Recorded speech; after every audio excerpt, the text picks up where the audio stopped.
Oh yeah.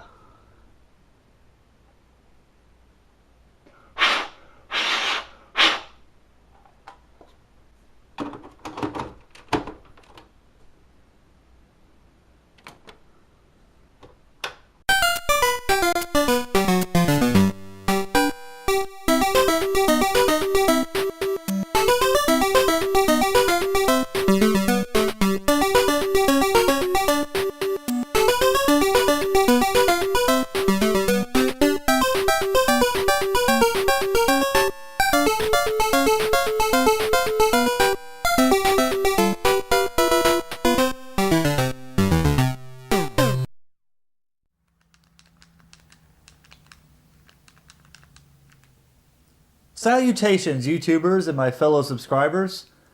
For several months now, I've been wanting to do a video where I listed all of the games that I've acquired over the years for each of the Nintendo consoles that I own. The NES, the Super NES, the Nintendo 64, and the Gamecube. Now, something I should note before getting to the grease here, my older brother and I have shared Nintendo consoles for as long as we've been playing. So the list that I'm about to give you include both his games and mine, since neither one of us ever specifically said, "This is my game." We remembered who bought the games, or asked for them rather. Mom and Dad usually bought them. But anytime either one of us got a new game, it was always understood that the new game was for both of us to enjoy. Enough about how video games taught us how to share. So, without further ado, let's begin.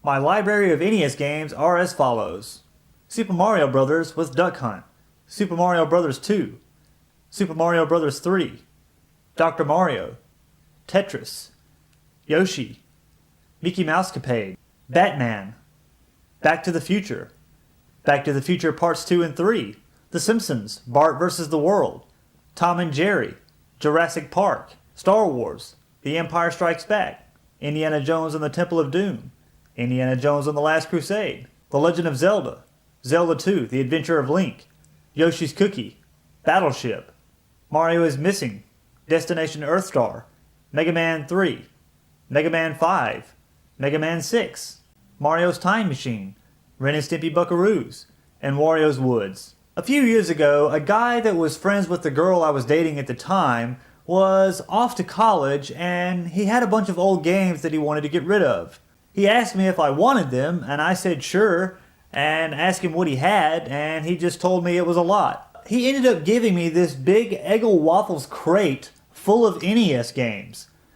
Most of these I already owned, but I did manage to score a few gems on the deal. Metroid, RC Pro-Am, Burger Time, Infiltrator, Teenage Mutant Ninja Turtles, and Q*bert.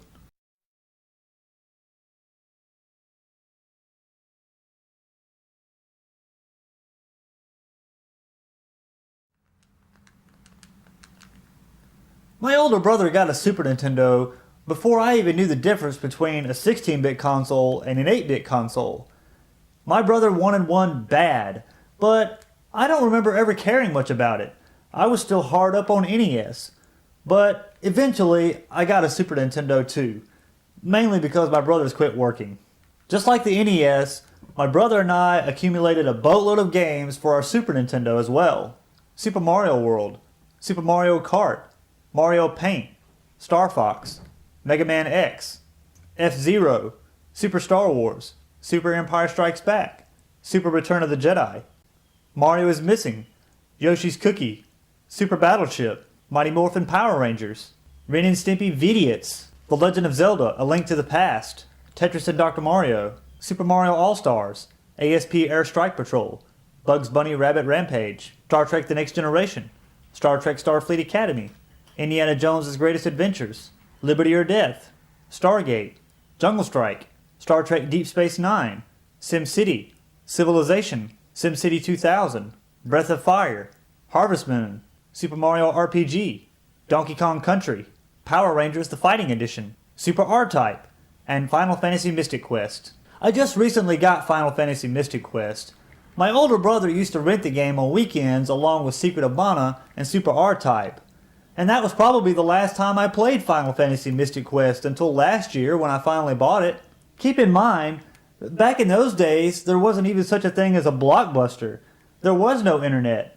If you wanted to rent games, there was usually one or two local video rental places that carried a few new releases.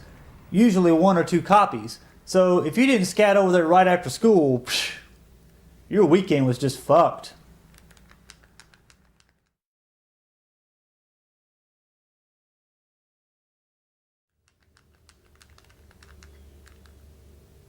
I can honestly say that I've never anticipated the release of a new console as much as I did the Nintendo 64.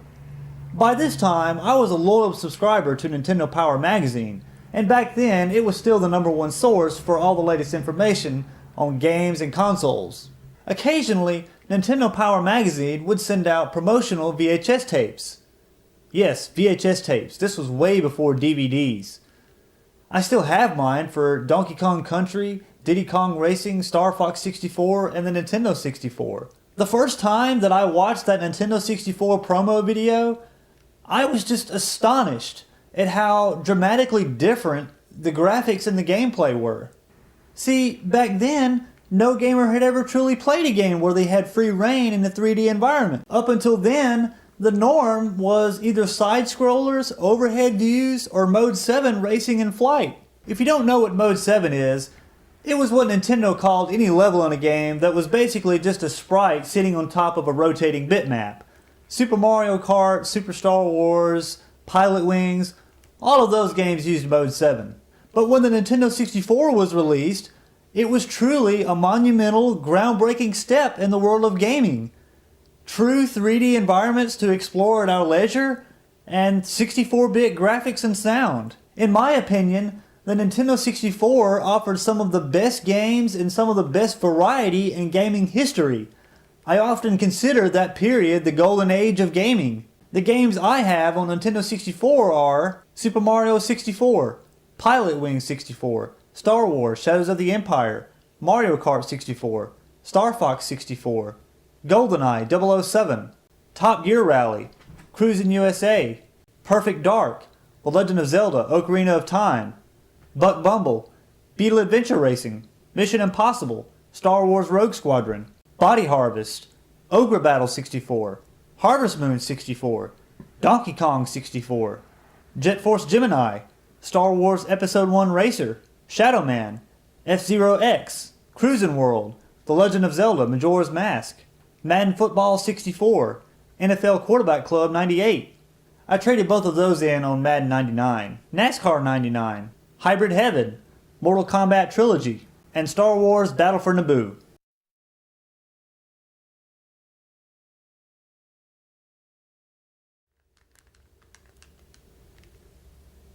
I remember wanting a Gamecube, but I don't think I anticipated it as much as a Nintendo 64. What made it worse, and seemed to be the first sign that gaming was over the hump in its golden age, was that I was somewhat disappointed in the graphics for the Gamecube. Games like Medal of Honor Frontline and Need for Speed Hot Pursuit 2 looked like they barely passed for 128-bit graphics. Particularly Medal of Honor Frontline, which to me looked like it was just above 64-bit graphics.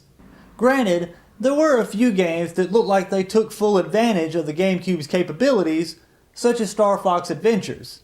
Overall, the GameCube just looked like a polished and glorified Nintendo 64.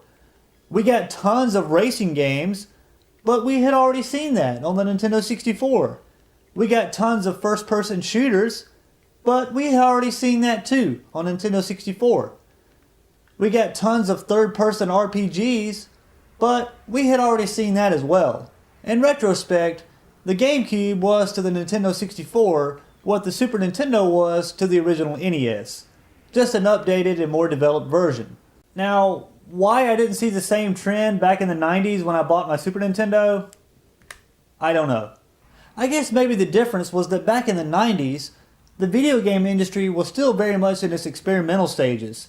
And we got a variety of games, whereas today, from the GameCube onwards, they've fallen into three main categories. Just look at the PlayStation 3 and the Xbox 360. Every new release now is either a first-person shooter, a racing or ball sports game, or a third-person RPG. So my smallest gaming library out of my 4 consoles is the Gamecube, and it's as follows: Luigi's Mansion, Star Wars Rogue Leader, Madden NFL 2002, Burnout, Resident Evil, 007 Nightfire, Medal of Honor Frontline, Medal of Honor Rising Sun, Need for Speed Hot Pursuit 2, Need for Speed Underground, Need for Speed Underground 2, Star Wars Rebel Strike, Star Wars The Clone Wars, Star Fox Adventures, Star Fox Assault, The Legend of Zelda Wind Waker, The Legend of Zelda Twilight Princess, F-Zero GX, Mega Man Anniversary Collection, Super Smash Bros. Melee, and NASCAR Thunder 2003. Well, that's it. That's all of the Nintendo games I own at the time of making this video. There are still a few games that I want. Secret of Mana on the Super Nintendo and Blast Corps on Nintendo 64 come instantly to mind. Will I ever own a Nintendo Wii?